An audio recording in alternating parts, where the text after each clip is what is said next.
여러분, 우리가 하는 일이 반드시 재밌어야 할까요? 매일매일이 즐겁기만 해야 할까요? 우리 인생을 돌이켜보면 좋은 일과 나쁜 일이 거의 반반인 것 같습니다. 오히려 힘들고 어려운 일이 즐겁고 좋은 일보다 더 많을 때도 있습니다.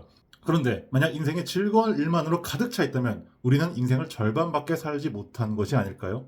손흥민 선수가 한 인터뷰에서 뜨거운 여름날 매일 1000번의 슈팅 연습을 하며 힘들어도 경기에서 공이 골대로 빨려 들어가는 순간의 쾌감은 이루 말할 수 없다고 했습니다. 그 잠깐의 쾌감을 위해 며칠, 몇 달, 혹은 몇 년을 연습한다고 합니다. 최고 자리에 있는 사람들은 대부분 자신의 일을 즐기면서 한다고 말하지 않죠. 우리는 취미로 직업을 갖는 것이 아니라 직업으로서 일을 합니다. 그렇게 매일이 즐겁고 보람된 일만 있는 게 아닙니다. 고객에게 거절당하고 상담이 원하는 대로 되지 않으며 목표를 달성하지 못하는 경우도 다반사입니다. 그러나 포기하지 않고 아침 루틴을 세워 고객을 만나고 제품 공부를 합니다. 그러다 상담이 잘 되어 기존 제품을 더 많이 처방받거나 새로운 제품을 사용하게 되면 일반 사무직 직원이 느낄 수 없는 쾌감을 맛볼 수 있습니다. 또한 이러한 성과는 금전적인 보상으로도 이어집니다. 최근 인터넷에서 어떤 학생이 제약 영업이 얼마나 힘든지 묻는 글을 보았습니다.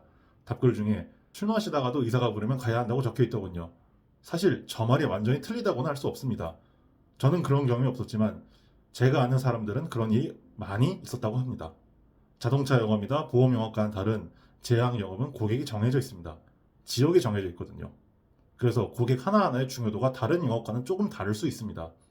이렇게 의사들 뒤치다꺼리하는 직업이다, 의뢰 직업이다, 술 영업을 해야 한다는 등 부정적인 말이 많지만 제 주변에 수많은 분들이 이 제약 영업을 그만두지 않는 이유는 바로 순간순간 오는 만족감과 금전적인 보상 때문입니다. 제가 아는 분은 지방대 출신이고 학점이나 토익 점수도 아주 형편없지는 않았지만 자랑할 만한 수준은 결코 아니었습니다. 그럼에도 불구하고 그분은 연봉 1억 원이 넘는 수입을 올리며 한 가장의 가장으로서의 역할도 하고 계십니다.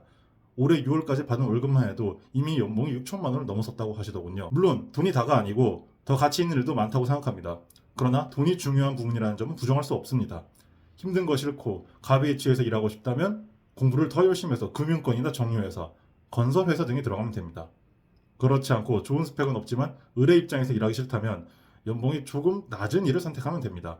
그러나 스펙은 약한데 연봉은 높은 곳에 가고 싶다면 어느 정도 불편하고 힘든 일도 감수해야 합니다. 마윈의 이야기 중 세상에서 가장 같이 일하기 힘든 사람들은 가난한 사람들이다 라는 말을 들어보셨나요? 자유를 주면 함정이라 하고 작은 비즈니스를 얘기하면 돈을 별로 못 번다고 하며 큰 비즈니스를 얘기하면 돈이 없다고 합니다. 새로운 비즈니스 모델을 얘기하면 다단계라고 하고 새로운 사업을 시작하고자 하면 전문가가 없다고 합니다. 그들은 구글이나 포털에 물어보기를 좋아하고 희망이 없는 친구들에게 의견을 듣는 것을 좋아하며 대학 교수보다 더 많은 생각을 하지만 장님보다 더 적은 일을 합니다. 어떤 일이든 단점은 있습니다. 그러나 그 단점이 감당할 수 있는 부분이라면 그것은 더 이상 치명적인 단점이 아닐 수 있음을 기억하시기 바랍니다. 감사합니다.